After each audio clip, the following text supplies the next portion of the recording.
I used to have this perspective in mind that I would grow up and then I would just study, and then after that I would get a job. I would, like, yeah, I had all this planned out, just like a little kid, you know, just like some of you out there do. So I had this planned out, not knowing that God and life, they all have their plans. So after my Form 6, after the exams were out, that's when the entire situation started changing. Like, the money stopped coming in at home. I had to join like campus. So when the exams were out, I tried reaching out to universities. I applied to several of them, and funny enough, I was admitted into these universities. And then, but when there were like 4 of them, but when the time came for me to start studying and all of that, the money, there was no money. So at this point, my mind was at work, like literally. I was thinking a lot about, my life. I started thinking about what went wrong, what was I, what I was doing wrong, everything. I was thinking literally about everything. So I started hating myself for the way I was thinking. Have you ever like been in a position or a place where you be like, I need to do something about my life. I need to change something about my life. When you know it that you have to change something about your life, but you're literally doing nothing about it. That was the stage I was in after my Form 6. It was like the only thing I was left to do was just thinking about each and everything that was happening, and I wasn't thinking about any other stuff. So I was like, I felt heavy, it felt like the situation was heavy on my side. Remember, by then, actually, I used to be at home alone with my mom, but she used to go to work. All my other siblings were not at home, so she used to go to work and then leave me at home alone. So I would think about everything. I would watch TV, but then still, everything, I was bored. There is a certain way my life changed, I could even feel bored when I'm around people. So that kind of like it came to change. One of my sisters started something for me, started a video library for me. So in my vacation, just to try and get me from home and get me something to work on. I told myself that this is a great opportunity. It's something amazing, for me to start over and plan my life all new. I could forget about studying and then be like any other person, because not like everyone, goes to school and all of that. So I decided to let it go, to let studies go and focus on this business. But funny enough, what's worse was like this business wasn't even working, We were there, I was there, but we could hardly get the money for rent, It was like my sister had to get money from her work, from her job, and then we pay rent for this one. It wasn't working. I don't know, it could have been the place, but the place was busy, but the business wasn't working. Yet we had stock in there. So all of this literally got to me, and I was like, what else can I do?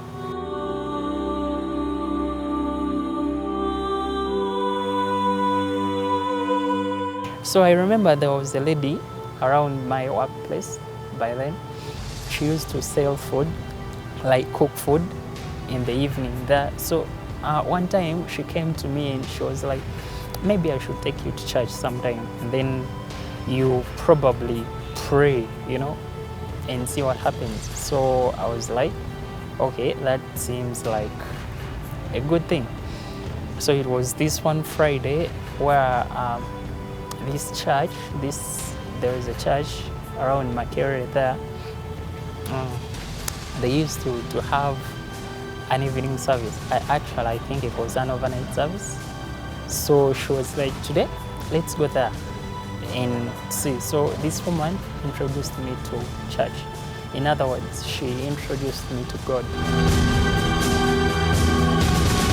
So we went there in the church, and wow, I was like, I felt relieved somehow, you know. And then I was like, maybe I should just come to church and see what God has for me. So I started going there even without her, and then, you know, whenever I felt troubled. But one thing I didn't forget, or one thing I didn't lose hope for, I always told people, you know, that I'm not going back to school and all of that. But deep inside my heart, I always knew that I wanted to go back, you know. And I always, whenever I was in church, it was my last wish. Like, it was, I could pray for literally everything and everyone I cared about. But then later, as I was finishing, I always talked to God, like, please God, I need to go back to school. I always said it, but I didn't even believe it, okay? Yeah, but somehow, somewhere, yeah, God worked the magic. So we had to close down the business because we were not getting anything from it. So we had to close it down. And I remember I had my other sister who took me to some other place just to be in the salon business, to manage a salon, a men's salon. Yeah, so, and then I was supposed to learn how to, you know, to cut hair. So while I was there, I felt like, you know, this isn't me. This is something I'm doing, but it's not me, you know. I tried learning, but always my mind was somewhere else, you know. So I tried for some time, and then I went from that place and then went back home. After I went back home, yeah, I went back to the other old me of staying home, doing nothing, you know, totally nothing. Just thinking about all the negative stuff in my life. But then I didn't know that God was working, you know, on my side. I could fast sometimes. There were two things I was fasting about. I was fasting for God to change my life, and some other thing I won't say like right now, but I'll be telling you about it later. So while I was there, one day my sister called me and she was like, come to my place, come live with me, and, you know, we'll see what happens. So I went there, and then all of a sudden she asked me to apply to some university, and then I was like, no, I'm not doing that again, you know. I was like, I'm fed up of trying when things are not even working out. And then she was like, let's try this one time. You have to try. And I was like, okay.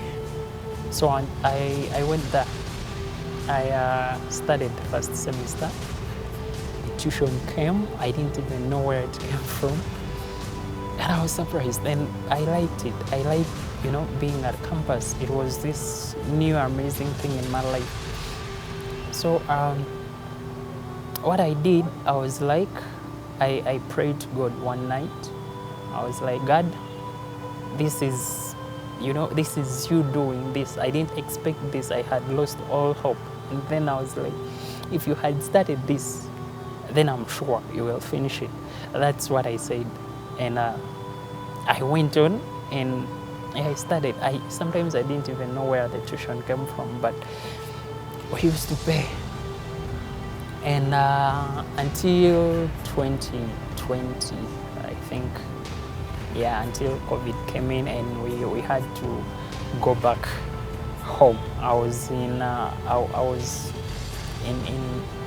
my first semester, second year, so we had to go back home. While I was home, I thought that this COVID thing was just going to take about 2 weeks and it's over and it's done, but I was wrong. It took more than that. I was home with my mom, yeah, with my two nieces. So we were only 4 at home by that time. And then I could wake up in the morning. Things started getting weird. Things started changing. I could wake up in the morning, greet my mom, and then talk a bit, with these two nieces, and then just do some other stuff, maybe go out a little, then be on my phone and watch TV. Until something else happened. Like, I started thinking that this thing is not going away. It's like, I started feeling weird. I started hating everything around me. I started hating myself.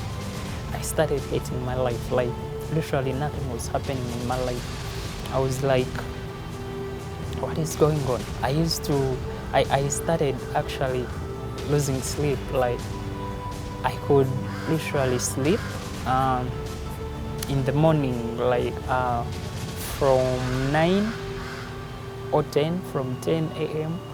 to something like 1 p.m. Yeah, this was, it came around, I think it was, I don't remember very well, but I used to spend sleepless nights. I couldn't find like any sleep. My mind was all over the place. I hated everything.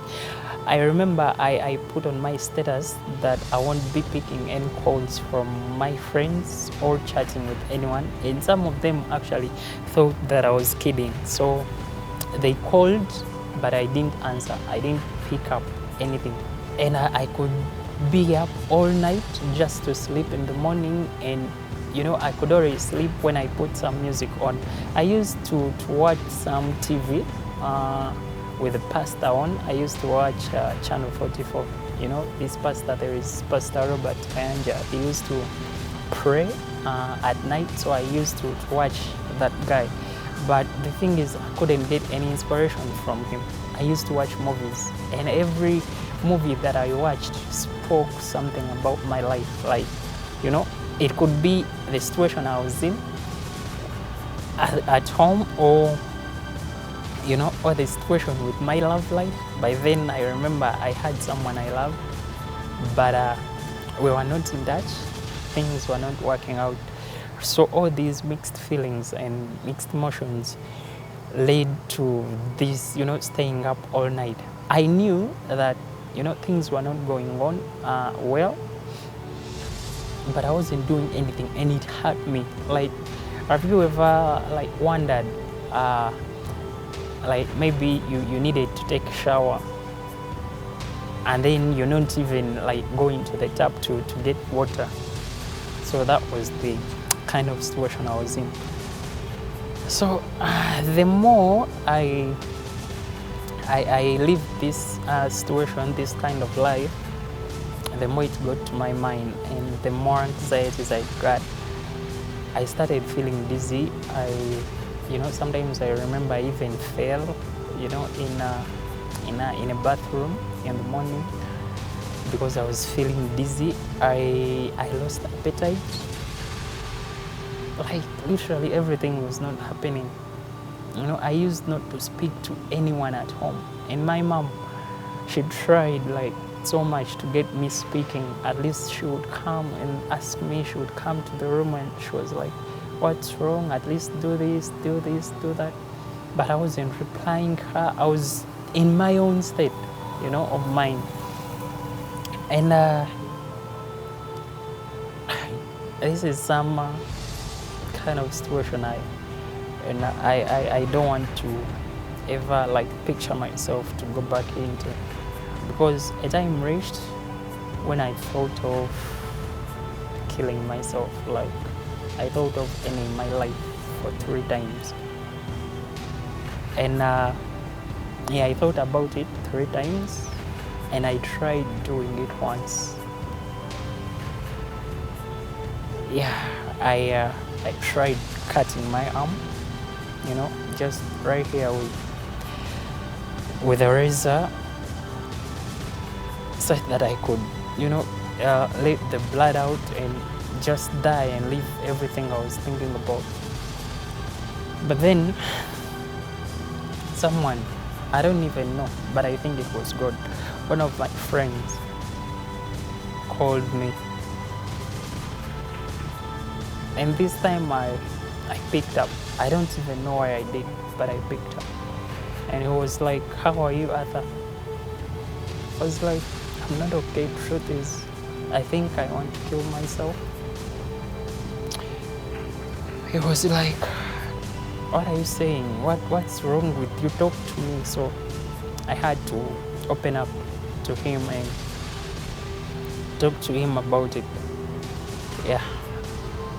And because of him, I was able to withdraw from cutting my entire arm. You know, it was just a little cut that I just put there, but because of him, I withdrew and